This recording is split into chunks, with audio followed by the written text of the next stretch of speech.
Welcome back to the deep dive. This time, we're going to crack open a real mystery box. Yeah. Paul Foster Case's 1933 book, The True and Invisible Rosicrucian Order.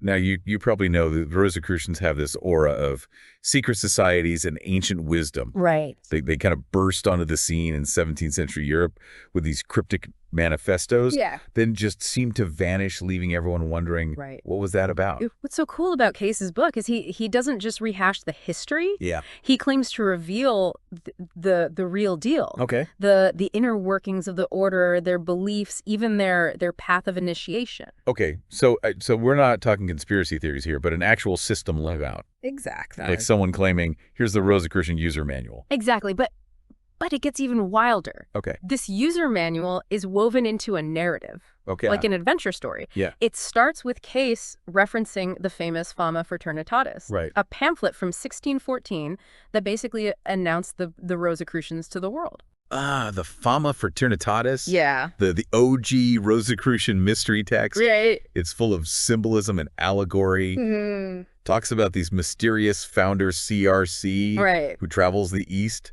seeking enlightenment. Right. Case picks up that thread centuries later and says, here's what that story really means. Okay. And here's how the order continue in secret. Uh-huh. He even describes the discovery of CRC's tomb. Yeah. This seven-sided vault packed with symbolic objects and inscriptions. Whoa, hold on. They found the tomb. According to Case. Like an actual archaeological discovery? He presents it as if it really happened. Really?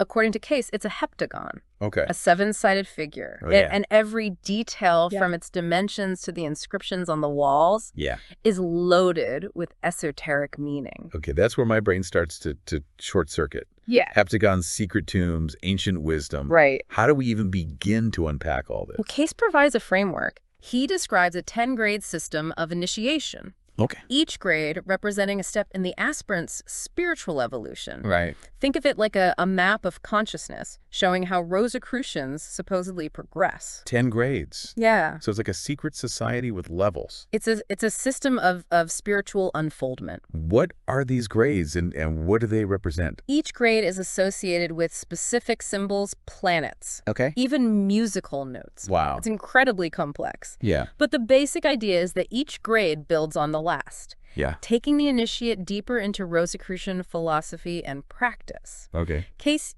even links the grades to the Kabbalistic tree of life, showing how they connect to different aspects of the cosmos. Okay, my head is spinning. Yeah.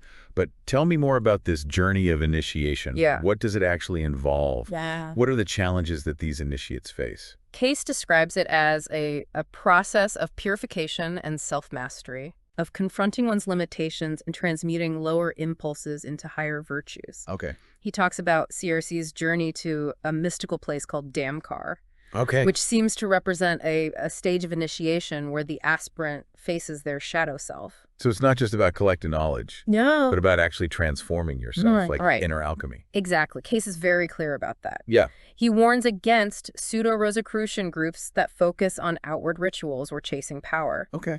The true Rosicrucian order, Yeah. he claims, is all about inner development, about conscious control of the subconscious mind. Okay, so we've got this mysterious founder, a hidden tomb, Right. a complex system of initiation, and a strong emphasis on self-transformation. Yeah.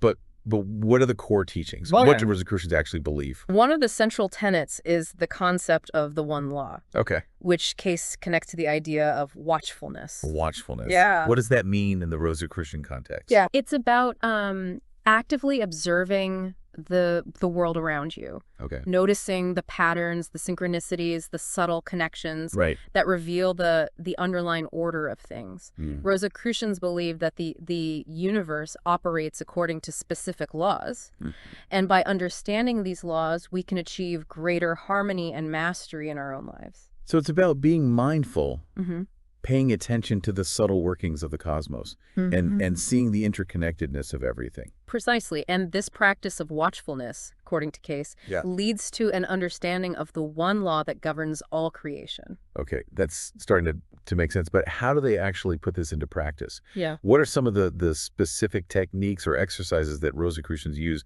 to cultivate this awareness? Case mentions various techniques, including meditation, visualization, All right. and working with symbols and archetypes. Hmm. He also talks about the importance of subconscious assimilation, Okay. allowing these insights to seep into the deeper layers of the mind.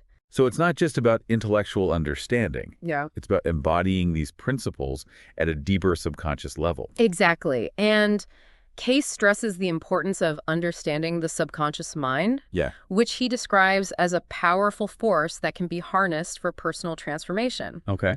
He even suggests that the Rosicrucians developed specific methods for communicating with and directing the subconscious mind. Okay, this is getting really interesting. Yeah. So they're not just observing the one law, they're actively working with their own subconscious to align themselves with it. That seems to be the core of their practice. It's Wow. about recognizing that we are not separate from the cosmos, Yeah. but rather an integral part of it. Right. By aligning ourselves with the one law, we tap into a source of infinite power and wisdom. All right, so we've got watchfulness, subconscious mastery, and this concept of the one law. Yeah. What else does Case reveal about Rosicrucian philosophy?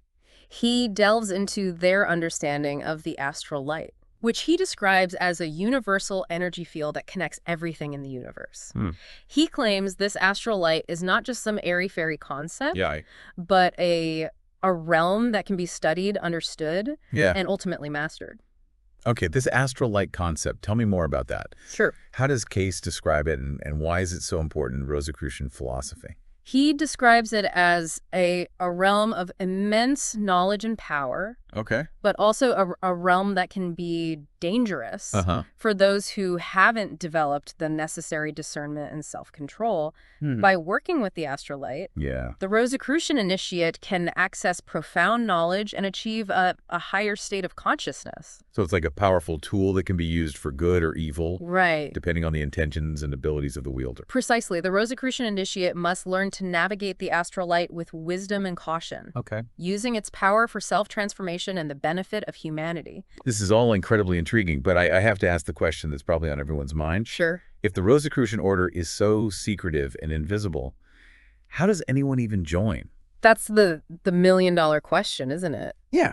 Case is very clear that the true and invisible Rosicrucian order doesn't advertise itself, doesn't hold public meetings, Right. and doesn't actively recruit members. So it's not like you can just fill out an application online or call a toll-free number. Not exactly. According to Case, becoming a Rosicrucian is less about joining an organization Okay. and more about awakening an inner state of being. He suggests that the order itself will reveal itself to those who are ready and prepared. So it's like a spiritual field of dreams scenario. Yeah. If you build it, they will come. That's a great way to put it. If you cultivate the right qualities and develop your inner potential, the Rosicrucian order will find you. Case emphasizes that true initiation comes from within, Okay. and that the order itself is more of an inner state of consciousness than a physical organization. Okay, so we've got the basic setup. Yeah. A mysterious founder, CRC, Right. a 10-grade system of initiation, a strong emphasis on self-transformation, Yeah. beliefs in a one law governing the universe, Right. the importance of watchfulness Yeah. and the power of the astral light, Yeah. and a very selective membership policy. Right. Where do we go from here? Case doesn't just drop these tantalizing hints and leave us hanging. Right. He actually outlines the 10 grades in detail, Perfect. describing the specific challenges and insights Yeah. associated with each stage of initiation. Let's break it down grade by grade and see what insights we can uncover. The first grade is called Zealoter, Okay. and it's associated with the element of earth. Okay. The Zealoter is basically a beginner Yeah. taking their first steps on the path of initiation. So if we imagine the Rosicrucian order as a kind of spiritual university, Mm-hmm. the Zealoter's the freshman just starting out. Exactly. And the curriculum for this freshman year, understanding the fundamental laws of the cosmos. Okay. Case emphasizes that Rosicrucians believe in a universe governed by one law. Right. And the Zealoter's task is to start perceiving this law at work in their own life and in the world around them. So it's not just about reading books and memorizing rituals. It's about observation, experimentation, Right. and personal experience. Precisely. Case stresses the importance of watchfulness and subconscious assimilation as key tools for the Zealot's development. Okay. It's about being attentive to the subtle workings of the universe and allowing those observations to seep into the subconscious mind. It sounds like a pretty mindful way to approach life. It is. Okay, so the Zealot starts to grasp the basics of the Rosicrucian worldview. Right. What happens next? What's the second grade all about? The second grade is called Theoricus. Okay. And it's associated with the element of water. Okay. As the name suggests, the Theoricus delves deeper into the theoretical side of Rosicrucian teachings, Okay. exploring concepts like the astrolight and the nature of the cosmos. So if the Zealot is focused on observation, Yeah. the Theoricus is all about study and contemplation. Yes, but not in a dry academic sense. Okay. Remember, for Rosicrucians, knowledge isn't valuable unless it's applied. Right. The Theoricus is challenged to connect these theoretical concepts to their own life, to see how they play out in their personal experiences. I can see how that would be crucial. Right. After all, what's the point of all this esoteric knowledge if it doesn't translate into a deeper understanding of yourself and your place in the world? That's the heart of Rosicrucian philosophy. Okay. It's about bridging the gap between the seen and the unseen, the material and the spirit, the personal and the universal. Okay, so we've got the Zealot, the observer, laying the groundwork. Right. And the Theoricus, the scholar, building on those foundations. Yeah. What comes next on this spiritual ladder? The third grade is where things start to get really hands-on. Okay. It's called Practicus, and it's associated with the element of air. The The Practicus takes the theoretical knowledge they've acquired Right. and begins to apply it in a practical sense. Now- It's experimenting with techniques for controlling and directing subtle forces. Ooh, now we're talking. Right. Practical magic. It's more about developing inner mastery. What kind of techniques are we talking about here? Case doesn't go into too much detail in the Fama Fraternitatis. Yeah. But he does mention the importance of mastering certain esoteric arts and sciences. Right. Think alchemy, astrology, Kabbalah, Right. those types of practices. So the practicus is like the lab technician of the Rosicrucian order, That's a great analogy. putting theory into practice and seeing what results they can manifest. The practicus is all about experimentation, Yeah. but with a very specific goal, Okay. to gain conscious control of their subconscious mind. Right. Remember, for Rosicrucians, personal transformation is the ultimate aim. And this grade is about developing the practical skills to make that transformation happen. This is all starting to make sense now. Okay, You've got these three foundational grades. right. Zealot, Theoricus, Practicus, Mm-hmm. each building on the last, Mm-hmm. taking the aspirant deeper into Rosicrucian philosophy and practice. Yes. But what about the higher grades? Yeah. What mysteries await those who continue on this path? That's where things get even more intriguing. Okay. The fourth grade marks a significant shift in the initiate's development. Right. It's called Philosophus, Mhm. and it's associated with the element of fire. So at this point, the initiate isn't just practicing techniques, they're Yeah. actually becoming a philosopher. They're developing a deeper understanding. What does that entail in the Rosicrucian context? The Philosophus is someone who has integrated the previous three grades Okay. and begun to develop a deep intuitive understanding of the Rosicrucian worldview. Mm. They're not just following instructions anymore. Yeah. They're starting to see the bigger picture, Okay. to grasp the underlying principles that govern the universe and human existence. Sounds like they're moving beyond the how-to stage Right. and entering the realm of why. Exactly. They're asking the big questions, seeking a deeper understanding of the meaning of life and their role in the cosmic scheme of things. You're catching on. Right. The Philosophus grade is about connecting the dots. Yeah. Seeing the interconnectedness of everything and developing a personal philosophy that guides their actions and informs their understanding of the world. Okay, so we've got the foundation laid with the first three grades, Right. and then the Philosophus emerges as a kind of independent thinker, Yes. someone who can see the forest for the trees. Precisely. What awaits them at the fifth grade? The fifth grade is called Adeptus Minor, Okay. and it's associated with the fifth Sophia on the Tree of Life, Gibra. Gebra. Now, I know a little bit about the Kabbalah. Okay. Isn't Geber associated with strength and discipline? What does that mean for the Adeptus Minor? It means that the Adeptus Minor is now working with even more potent forces. Okay. And they need the strength and discipline to handle them responsibly. Mm-hmm. This is where the training becomes even more demanding. Right. As the initiate faces inner challenges and tests their ability to control their thoughts, emotions, and actions. It's starting to feel a bit like they're moving into the inner sanctum of the order. Yeah, you could say that. Taking on greater responsibility Yeah. and facing more difficult challenges. The Adeptus Minor is moving beyond the preliminary stages of training. Yeah. And entering a realm of deeper, more transformative practices. This is all incredibly fascinating, but I have to admit it's also a bit overwhelming. I know. So many grades, so much symbolism, so many esoteric concepts to wrap my head around. I know it can feel that way. Yeah. But remember, Case is laying out a path of gradual development. Okay. Each grade builds upon the last, Mm-hmm. and the aspirant progresses at their own pace. That's reassuring to hear. Yeah. So the Adeptus Minor is facing these more demanding challenges. Right. What comes next on their journey? What awaits them at the 6th grade? The 6th grade is where things get really interesting. It's called Adeptus Major.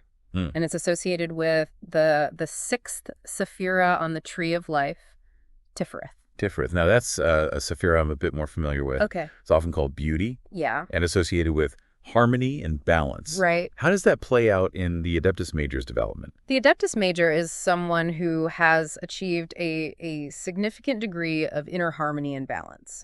They've transmuted many of their lower impulses and developed a strong connection to their higher self. Okay.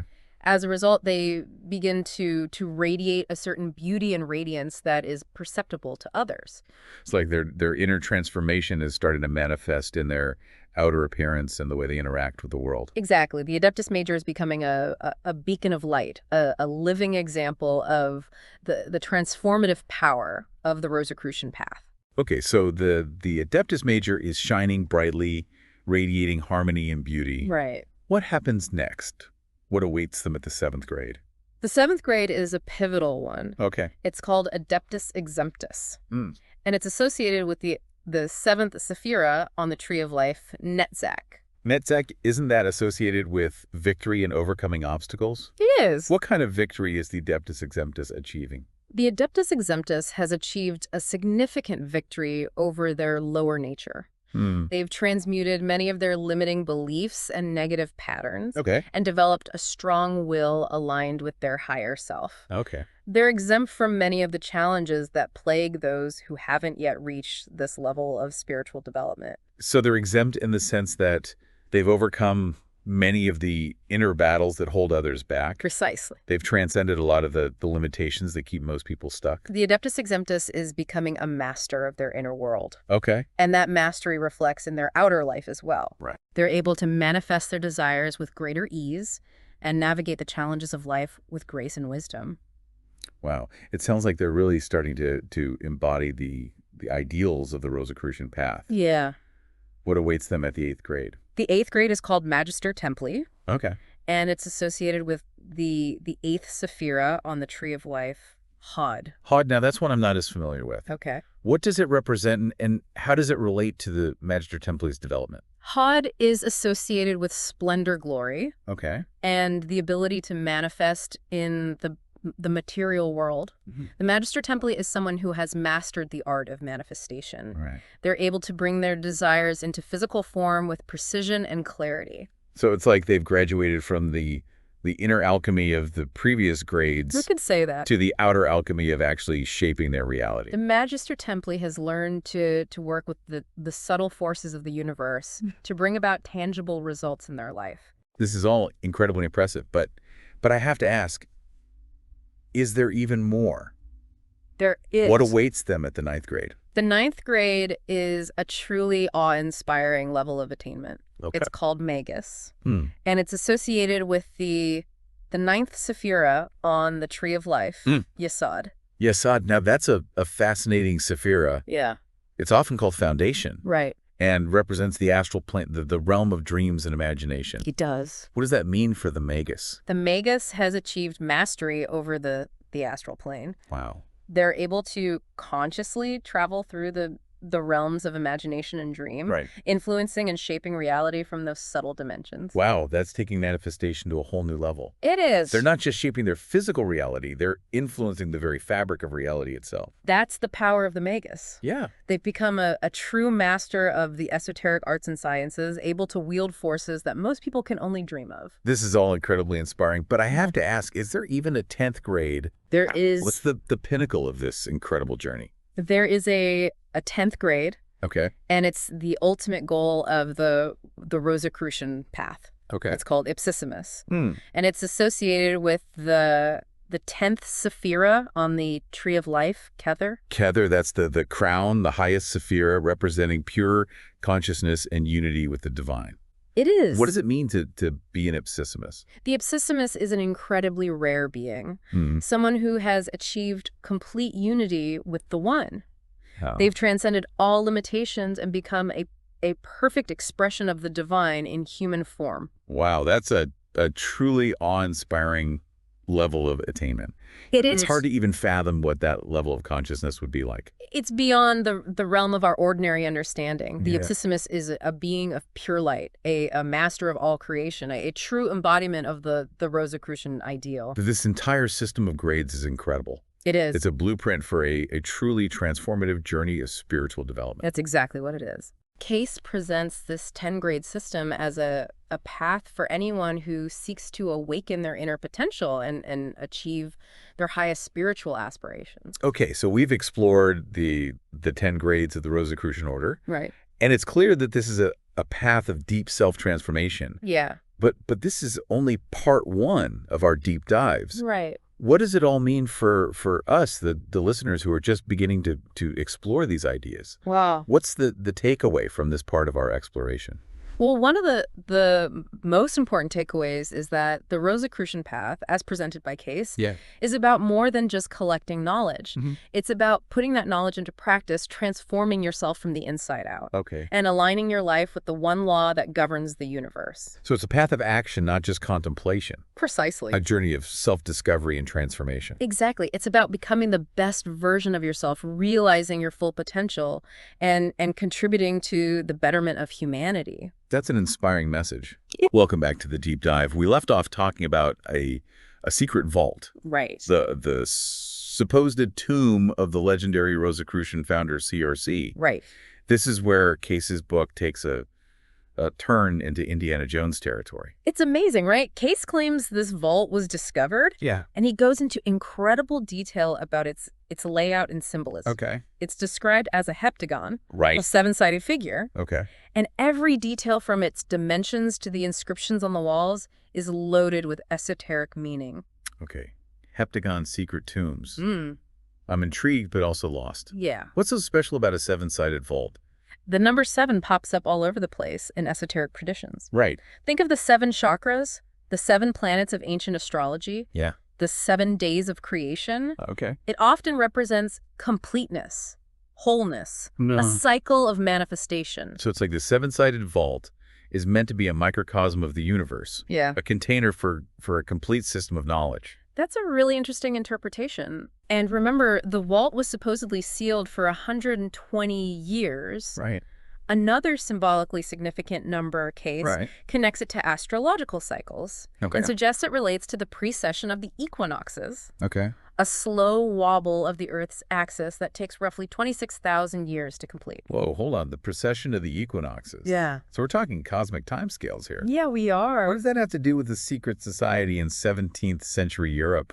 Case believed the Rosicrucians were tuned into these vast cycles, Okay. that the 120-year period was a deliberate marker. Like they were playing the long game, working with forces beyond ordinary human perception. Okay, my mind is officially blown. Yeah. But let's get back to the vault itself. Right. What about those inscriptions you mentioned? What kind of clues do they offer? One of them reads, Jesus mihi omnia, which translates to, Jesus is all things to me. Okay.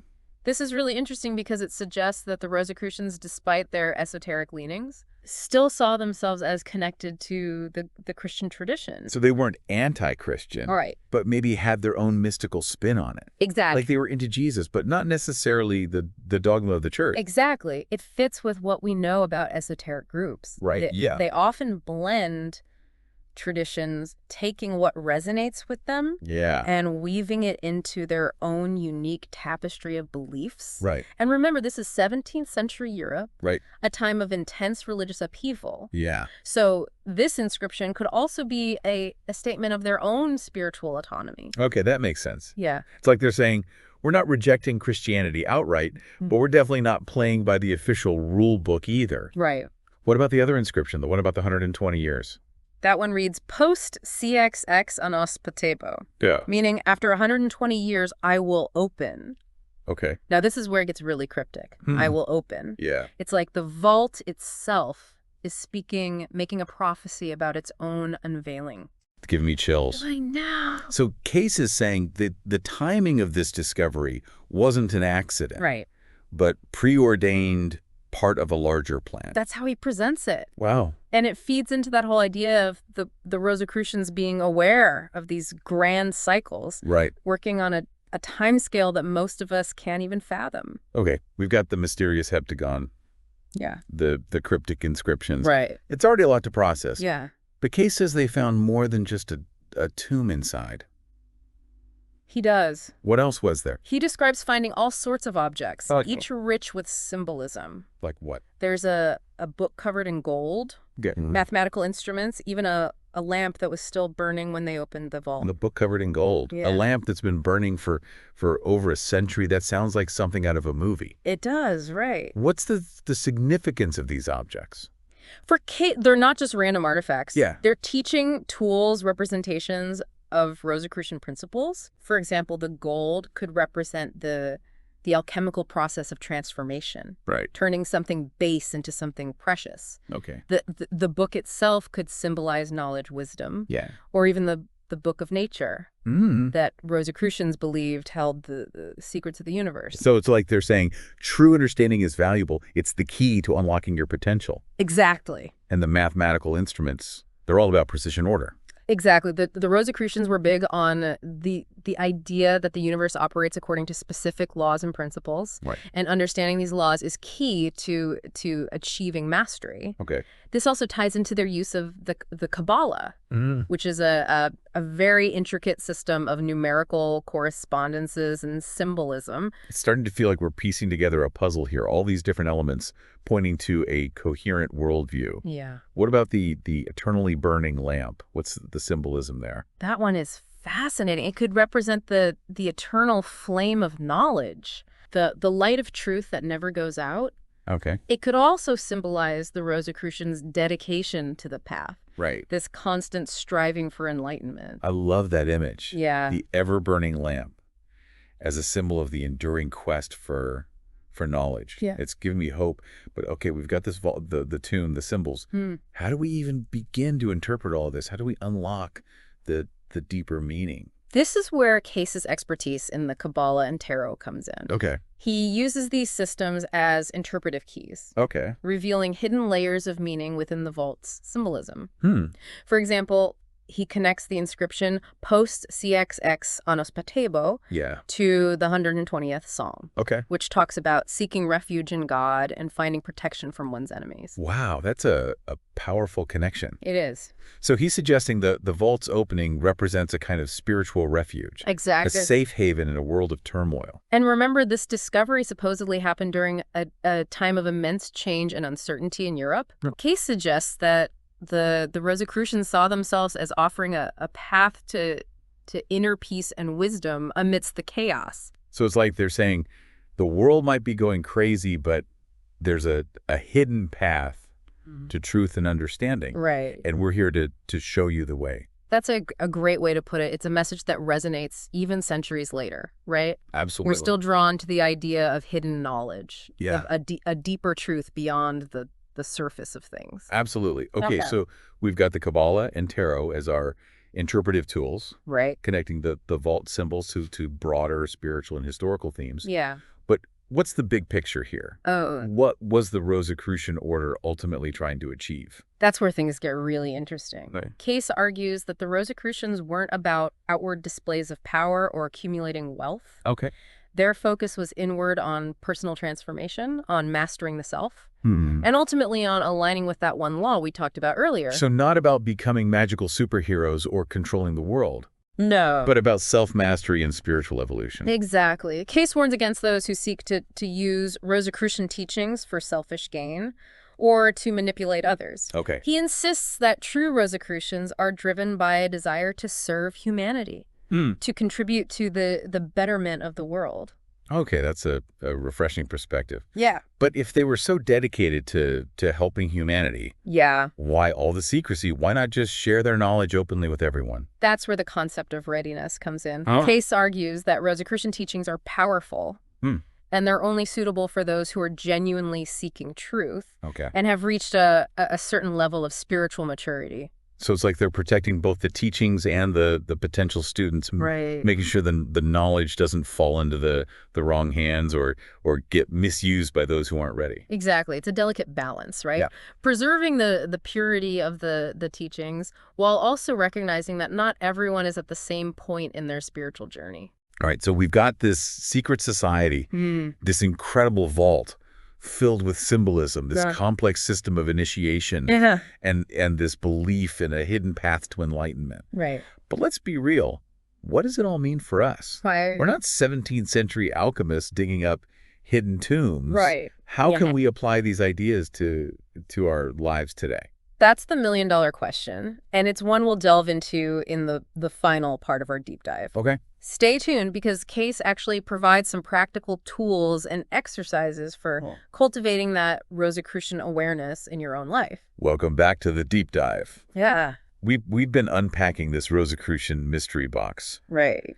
And it's full of surprises, secret societies, hidden tombs, Yeah. cryptic symbols. Yeah. But you left us hanging with a big question. Oh. How does any of this ancient wisdom apply to our lives today? Right. It's easy to get caught up in the romanticism of it all. Yeah. But the real value is if we can extract something practical, something we can actually use in our modern world. Exactly. So let's get down to brass tacks. Okay. Case claims to reveal the inner workings of the Rosicrucian order, Right. including their 10-grade system of initiation. Yeah.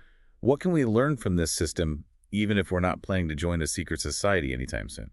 Well, the 10 grades, as Case describes them, are basically a map of spiritual development. Okay. They outline a path of self-discovery, of progressively refining your awareness and mastering your inner world. So it's like a curriculum for the soul. Yeah. What are some of the key lessons we can glean from this Rosicrucian curriculum? One of the most important is the emphasis on watchfulness, Right. which we've talked about before. Right. It's this idea of cultivating a state of active observation, noticing the patterns and synchronicities that reveal the hidden workings of the universe. Okay, but how do we actually practice watchfulness in our daily lives?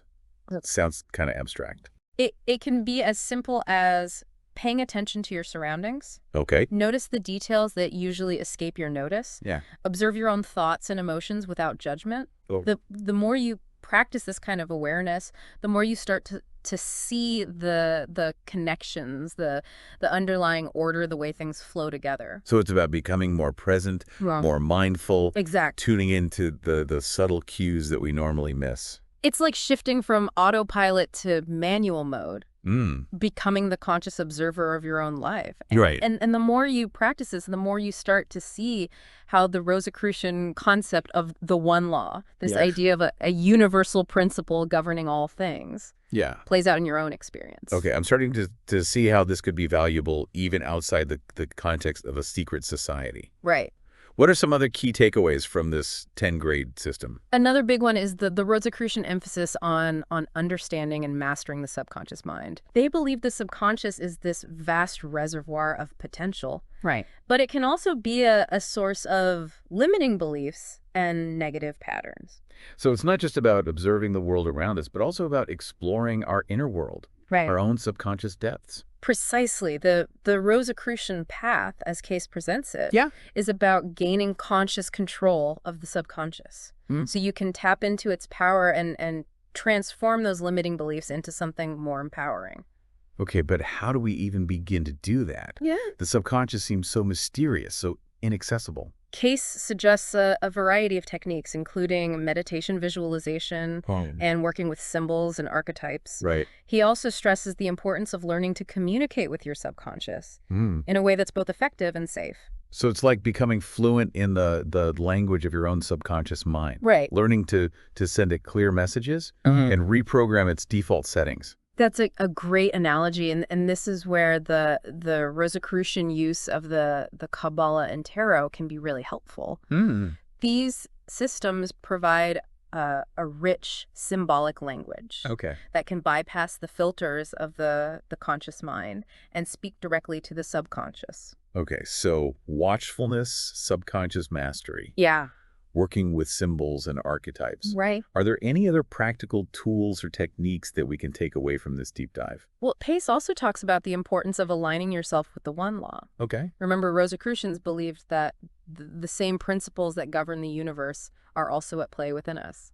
So it's like recognizing that we're not separate from the cosmos, but rather a microcosm of the macrocosm. Exactly. Embodying the universal laws in our own lives. By understanding and working in harmony with these principles, we can create a more balanced and fulfilling life. It's like tapping into a source of infinite wisdom and power. Okay, so we've got these practical tools and concepts. Right. Watchfulness of conscious mastery, aligning with the one law. But Case also lays out a very specific path of initiation with these 10 grades. Right. Do we have to go through all 10 grades to access this wisdom, or can we just cherry pick what resonates with us? That's a great question. Remember, Case presents this 10-grade system as a blueprint for a complete transformation, a gradual unfolding of consciousness. Yeah. But the beauty of it is that you can engage with it at whatever level feels appropriate for you. So we don't need a secret handshake or a fancy title to benefit from these teachings? Exactly. The true Rosicrucian path, as Case describes it, is an inner journey. Right. A personal exploration of your own potential. You can start right where you are with whatever tools or concepts resonate with you. This has been an incredibly enlightening deep dive into the world of the Rosicrucians. It has. We've explored their history, their symbols, their teachings, and even their secret vault. But I think the most important question is, what does it all mean for us? How can we as listeners integrate these teachings into our own lives and perhaps even attract the attention of the order itself? That's a wonderful question, and one that Case himself addresses in his writings. Okay. He emphasizes that the true Rosicrucian path is not about joining an outer organization, but rather about awakening an inner state of being. So it's not about rituals or membership cards. No. It's about inner transformation and aligning ourselves with the one law that governs the universe. Precisely. Case suggests that the order will reveal itself to those who are ready and prepared, to those who have done the inner work and cultivated the necessary qualities. This is like a spiritual field of dreams scenario. If you build it, they will come. That's a beautiful analogy. Case suggests that the best way to connect with the Rosicrucian order is to focus on your own spiritual development, to cultivate a state of watchfulness, to master your subconscious mind, and to live in alignment with the one law. This has been an incredible deep dive into the heart of the Rosicrucian mysteries. It has. Thank you for joining us. It's been my pleasure. And to you, the listener, as always, keep seeking, keep questioning, and keep diving deep